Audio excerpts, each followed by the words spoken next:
So this trip was a little bit spur of the moment. I decided to look up airplane prices to China just on a whim one day, and I found that there was $300 tickets from Brisbane to Beijing. So I decided I have to take this, and this is my week in Beijing as a result of the fact that I decided to be spontaneous and buy myself some plane tickets. I'll admit, I knew very little about China. I knew that Chairman Mao was a thing, so we decided to go visit Mao's mausoleum in Tiananmen Square. I knew about the history of Tiananmen Square, but I didn't know too much more, as you can tell by the fact that I had no idea where I was going when we're walking around here. We know where we are. Currently, we're walking towards Forbidden City. Nick. You may have heard that Beijing's air pollution is pretty bad, and to be honest, it's really true. I only have a very mild asthma and my lungs were hurting, so I would suggest going into your local convenience store and getting yourself a mask like this. Or you'll find yourself indoors in the stores like these all day trying to avoid it, or you'll be outside in the painful weather. Oh, and also a side note, I was a bit confused why I couldn't find any adapters for China. Well, it's because it's the exact same as Australia, so that's all that I needed was to bring my plug. It was terrifying, but a-okay. When I went, it was Chinese New Year, and on one of the hotels that we stayed at, they were setting off fireworks just outside on the street outside. This is some slight footage of that.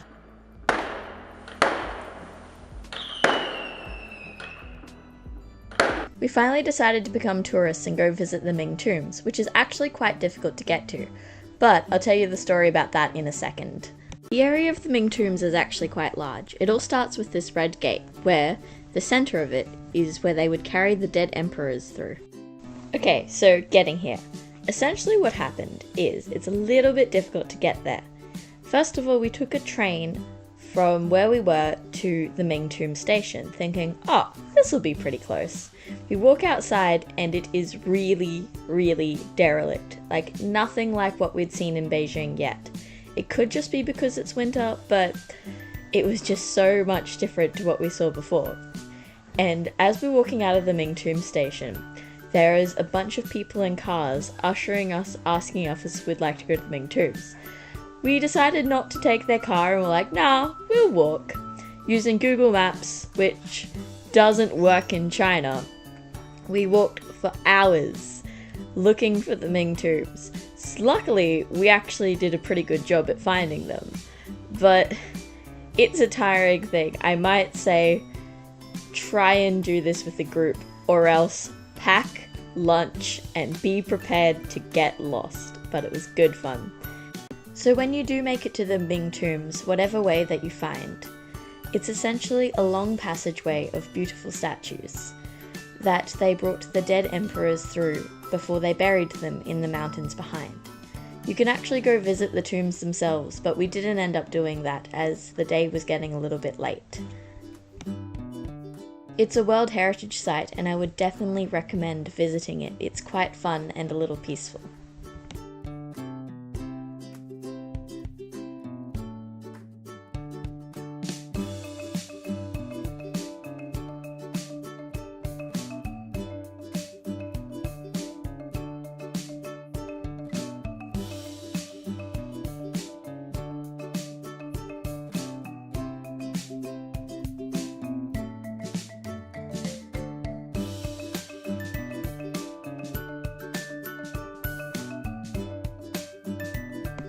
The next touristy place we decided to go was the Great Wall. It was only hiking distance away from one of the hotels we stayed at, which, by the way, I have individually reviewed all the hotels and the links are in the description and end screen. Now hike up this beautiful mountain path. Great views. Still can't see the wall on my camera yet. So we forgot to buy a ticket. So we can't get on the wall. Well, we can go for a walk. And that's what I think I'm gonna do. So instead of going back and buying a ticket immediately, we decided to walk along the Great Wall for a bit. I mean, we did hike up a mountain to get there. And it was actually pretty great. I recommend walking along the Great Wall if I must say though, I was absolutely taken back in awe about the beauty of it all. All of the dead trees and the winter aesthetics and all of the sleet on the ground. I don't really get to be with snow that often, so I was very excited when there was little bits of ice on the ground that I could squish my feet into. You can get some great views of the wall by just walking along it and actually being on it. So if you like to sneak into the wall, pretend you're Mongolian. Yep. The Chinese equivalent of a Mongolian. Lol, jokes.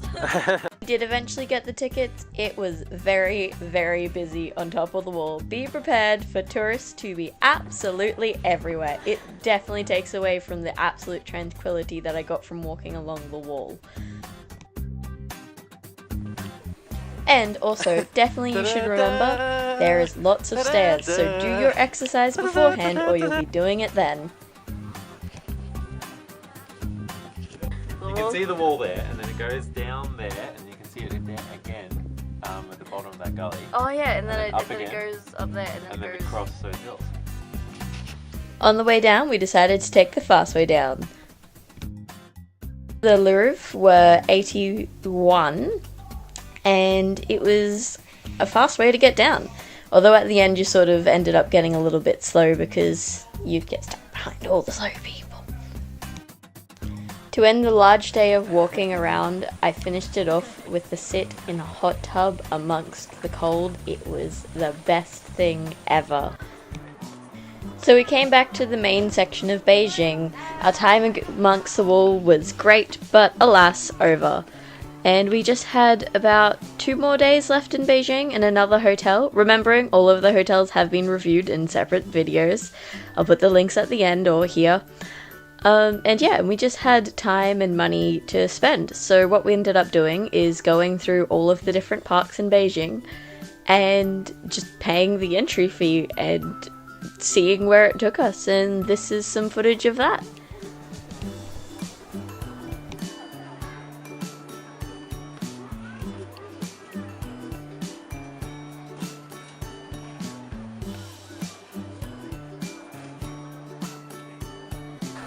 So yeah, thanks for watching. Feel free to look at my other videos I have uploaded. Don't forget to subscribe if you haven't, and I hope to see you all somewhere new, somewhere, sometime in the future.